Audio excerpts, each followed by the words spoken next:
Welcome to Trading Lounge and the Bitcoin report for Wednesday, January 12, and starting with Bitcoin here on the hourly chart. This is the CME futures contracts, and this is a move down from the top here. And the reason for showing this again is that it's pretty clear that there's 5 waves down here for this. So as wave 1 and 2 here, and then this 3rd wave down, 4th wave and 5th wave down that's not quite finished yet. We're looking for one more move down through to here. But the reason for pointing this out here is that if that is the case, if there's 5 waves down here, well then, you know, shouldn't we get an ABC correction back up to the 50-60% retracement level somewhere up here, over to here somewhere, and then we'd get a move down again, wouldn't we? Because we've got five waves here, down for wave 1 here. I know that you could count these corrections slightly differently, but I know that on this one here, we can count this as an A and a B and 5 waves up for the C wave here. So on the Bitcoin Cash, we had the spike down through here, but sometimes I find that, you know, the spikes are just news driven, or they're very short term in terms of, you know, just, you know, an hour or two based on news or volume or whatever the case may be. But when you look at the CME here, the futures market for Bitcoin, then there's a very nice 5 wave structure to the downside here. And I'm pointing this out again because once this starts to move up, and which it will, because this trend needs to rebalance, then I just want people to be aware that, or at least be cautious that, you know, it may not be going to Jupiter, Saturn, and so on, you know, and yeah, so we just need to be careful. But yeah, I mean, that's it. So I can't see how you can count that down as a corrective pattern here.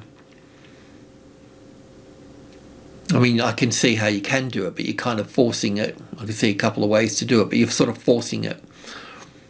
In this last move here, we've got wave 1 here, 2 here, nice strong 3rd wave in the middle here, the 3rd of the 3rd. So we're still waiting for one more little move here, so that can really just come and sit on here. And we'll look at all this in detail in a moment. But I just wanted to point out that the CME has just got a nice, clean 5 wave structure to the downside. So when you come, this is the program I prefer to use. So when you come to this particular, it's just a 2-day chart here, but so we do have the spike down here, but just remember we've got 1, 2, 3, 4, 5 here, not quite finished just here yet. We've been working those 5 waves there, and of course there will be a bounce off 40, and you know, the market really squares up along the 40 here in terms of, you know, well, supports here, you know, as this came down, it got supported here. So this here is a little bit like this little version in here for this as well. So you know, we'll get that bounce and it will all come out squarely. It went up to here and pull back, and so it'll go up to there and then pull back and so on. But I just want to point out that there's 5 waves here. So as it starts to move up here, you know, we'll just need to be a little bit cautious that it just, you know, a bit of a sucker rally before coming down, because if this is we've got 2 choices here at the end of the day. We could look at this as a B wave to the upside. If it's a B wave to the upside, then it will be an expanded flat, because we've taken the top out here, and the expanded flat takes the top out here, and it will also take the low out here, and it'll have 5 waves. So these 5 waves don't make up, you know, the distance to take it down here. We could look at this as a running flat. We could look at it as an A wave, a B wave, and a C wave here for a running flat, but I have to say they're very rare. It's possible, I can't throw it out, but I'm just cautioning, you know, just not throwing caution to the wind. I'm just pointing out that that would be a sort of bit of a rare case on this. So yeah, I mean, the other point here too is that if we look at this here as wave 1 and 2 and 3 and 4 and 5, and then we have a top in place. Now, Ethereum that we looked at yesterday, I won't go into that today, but Ethereum looked at yesterday, you know, came higher up here. So we could look at this as wave 3 here, 4 here, and then wave 5 up here for that. Now, what happens if that's wave 5? well, that would make wave 3 of a larger pattern, which I think we can go on to this chart here maybe. Yeah, so I'm just shooting the breeze here like I was yesterday, just chatting about it, and we'll look at this in detail as I mentioned. But if we look at this as 5 waves up here, then we've got wave 3 up here. And if we've got wave 3 up there, well, then we'll come back for a wave 4 here. And at minimum, just in very simple terms, we would have to look at it as an A and a B and a C. Now, that wave 4 may get more complicated and yada, yada, yada, and a lot of other things, out of the 12 Elliott corrective patterns, well, most of them are in wave 4s. So we, may not be just that simple. But anyway, that doesn't really matter for the time being. But if you did call, because this is either going to be a wave B or it's going to be a wave 5. So that's the point I'm trying to make here. And now that we have 5 waves here, I know that it's sort of flipped everybody around because of that volume spike there. But it still leaves, visually it still leaves a nice wave 5 here, even if you look at this as wave 1 and 2 in here. And you could put wave 3 here if you wanted to, because that move up there wasn't 5 waves. On the Ethereum you could count 5 waves, but there's no way you could count that as 5 waves up there. It went through all of that. So that's in 3 waves, so an A and a B and a C here for this perhaps. But even that doesn't count as as a 5 wave move up here. So to have that as an A wave and a B wave and a C wave, that doesn't match. That's why I've always put wave 3 here. And in Elliott terms, I'd call that a truncated truncated fifth wave. But it got pushed out of whack here, missed a heartbeat, that's all. So you've got to go with the main traffic and the main volume, so to speak. Either way you look at it, we still end up with 5 waves here. So we could end up with an A and a B and a C down here, or some other WXY sort of thing here. But anyway, I'm just pointing out that it's highly likely we're going to end up down yonder here for this, unless we get really lucky and this whole correction here is a running flat, and we can put wave C over here as wave 4. So we'll keep an eye on that. I mean, you've got to remain flexible, don't you? And it's not a it's not a long-term relationship when you're with a trend. It's all, it's just rather better off having an affair with it rather than sort of being fixed on it. And you have to watch your ego in this game as well, because that's going to be your enemy in life in general, isn't it? But I see a lot of Elliott people get very passionate about particular wave counts, and they lock themselves into it, and then they have difficulty in getting past their own headspace on all of that. Anyway, look, let's go back into here. Let's just go to the hourly chart here, because we're looking at this as wave 1 and 2 and 3 and 4. So let's pick it up from wave 4 and look at this little move down through here, and we can just save some time and go to the hourly chart for that. So we've got that blue wave 4 up here. Okay, so from that point, I don't think there's any arguments about wave 1 here. All of this here could probably be counted a bit differently. So it's not to say that I've got it right and you've got it wrong or anything like that. I mean, shit, we're all wrong, just as many times as we're right, so to speak. So we're looking at I've been counting down through here, and we got wave 4 here. I know that you could count this all a little bit differently as well, but when you go to the tick chart, you can see 5 waves in this little move here, but wave 3 here, and then an A wave and a B wave and a C wave for wave 4. That's what we were looking at there in some sort of structure here. So that's kind of playing out nicely. One of the other sort of points here that we need to, what about if it is a low and it's going to go up there? Well, we're pretty confident with this being wave 1. I don't see any problems with that. The rest of it could be adjusted in certain ways and so on. But the 38.2% retracement level comes in here, and the wave 4 1 lesser degree is in here, and so on. So it's a pretty good sort of ceiling for that, And all the indicators are, if we just go back to the weekly chart and start there just for a moment, if you're an indicator person, and there's nothing wrong with indicators, we can see that here. This is just on a log scale here, so makes it a bit tricky to see there, but it doesn't really matter. The point is that okay, I'll put it down like that, that's better. So we can see here that this was important here, and then this move down through here, it's interesting because this move up through here took us to the old high, because when you get to old highs like this, you start flatlining, so you need to go to the next degree higher.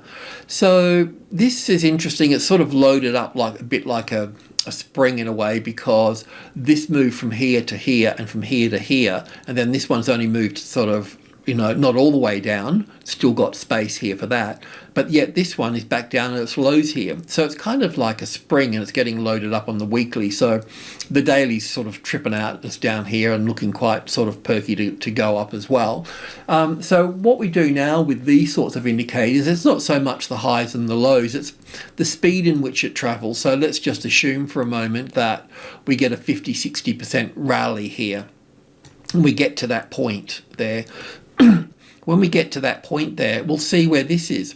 If this is just moved up in the same space, like compared this leg here, if it's moved up sort of the same distance as this one here, well, then it's got a bullish connotation to it. But if this moves to the 50-60% retracement level, and this is back up here, well, then we know that this is going to, roll over at that point. So it's the speed of this that's important. It's like all indicators, when you start using them, they're all pretty useless, but it's the subtleties in them that separate them. But you need to, it's all about the details, isn't it? So, and the daily stochastics is bobbing along the bottom there, looking pretty chirpy as well in that regard. But you can see how it flat lines here, so you got to, because as soon as the market makes a new low, well, then it's going to flat line. So you need to and making new highs is going to flat line. Once you understand how these things are calculated, then you can just see it in the price, because it will be making a new high or low. But anyway, you got those indicators lining up there. The RSI will probably be there as well. So yeah, yada yada yada. So back to the hourly chart here, and then we're just going to have a quick look at the tick chart. So because we kind of want to understand this move here, because if there's going to be a move higher here, well, then we have to make sure it's an impulsive wave, So we've had a bit of a spasm in here. So with this spasm in here, I mean, this is travel. I can see 5 waves in here, so that's traveled quite nicely. But here we've got this, some other news-driven situation in here.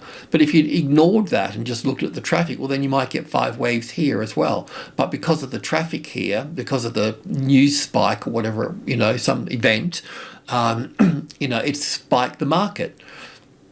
So it popped up, and then it dropped back and dropped in with all the highs and lows cruising into the, the volume here. But anyway, we'll just go to the tick chart and check on a few things.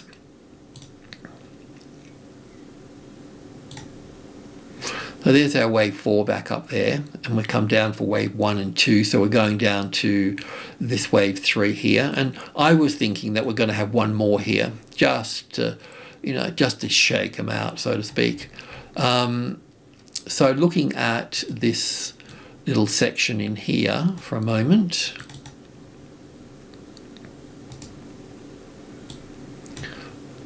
So we got that spike here. So it's very difficult when you look at this here. We'll pull it apart here and have a bit of a look, so not much else to do. Probably need a 5-tick chart for this actually, but we'll do that too. But just to look at this here, we can look at this as the A wave here, the B wave here, and 1, 2, 3, 4, 5 here. So we'll just go in and count. So that could be the top there. I mean, it looks good to me. It's at the 38.2% retracement level. It's sitting at group 1 here.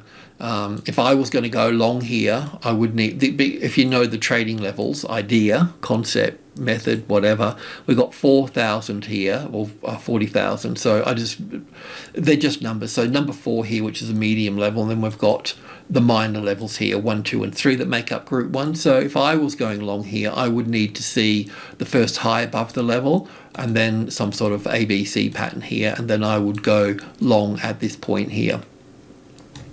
And then that would tell me that, if that pushed up there, because the market's got to prove to me that it's strong by taking out a previous high. And so I need something like that. But as it stands, we can look at that as an A and a B and a C, but let's just go in here and unwind this a little bit on the 5-tick chart. Just because I'm bored, not really. I might just bring in a bit more data. Let's just check it out here.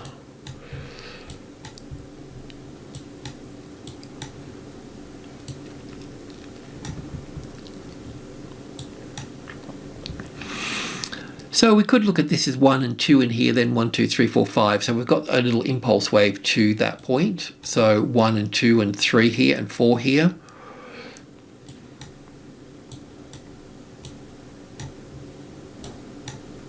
Maybe the A wave here, the B wave and the C wave here, and then that would leave us with 1, 2, 3, 4, 5 here. So that's all quite suitable.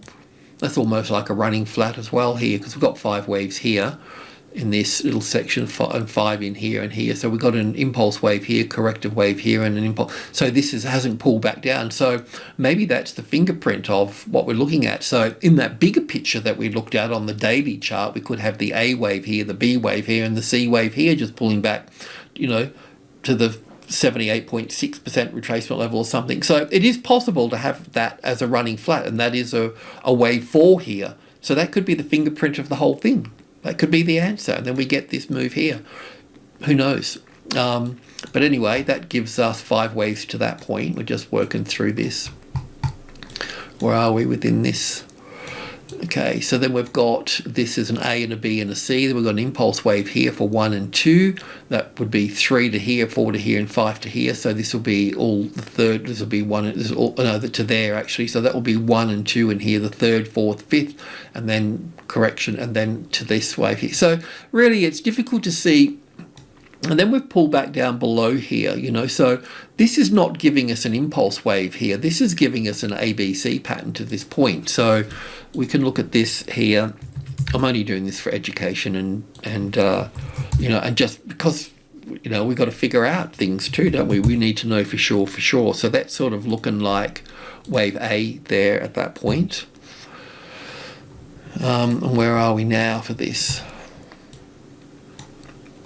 Well, we need to readjust that as well. So I've haven't gone far enough. That will need to go there. That will need to go there, and we can look at that as the A wave there and the B wave here. And we would need to make that 1 degree smaller there, so we can put that as the A wave there, the B wave there, and the C wave there.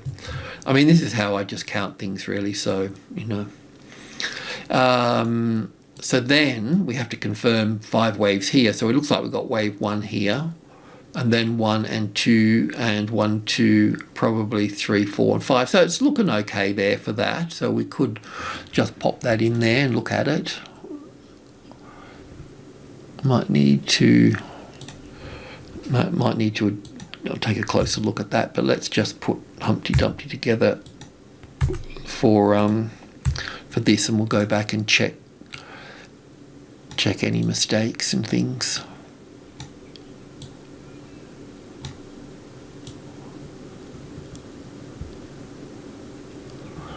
It's okay there for the time being. So I just want to check that. Well, that's impulsive. So we might need to put wave 1 there. What does that look like? Well, but then we've got overlap there, haven't we? We need to go in and have a look.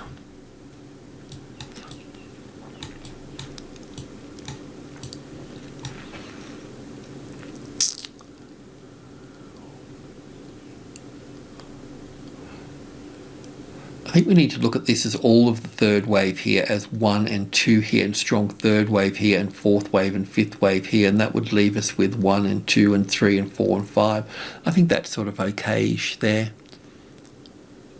That could be the C wave coming down here, so we can put that over here for that, and that there.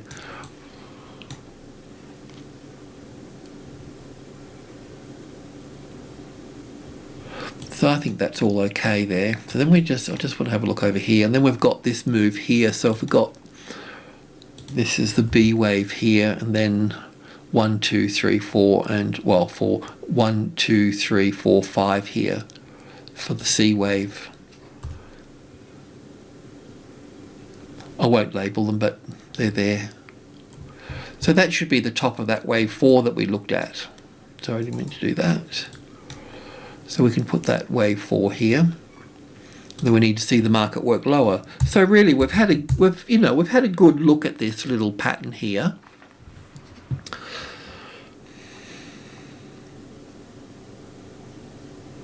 I suppose if we looked at this as wave 1 here, and then an A and a B and a C here for wave 2, then we could look at that as 3, 4 and 5 here. That could be possible. But that's the trouble with spikes in the market. But as it stands, we've got an A wave, a B wave and a C wave for the A wave and a B wave.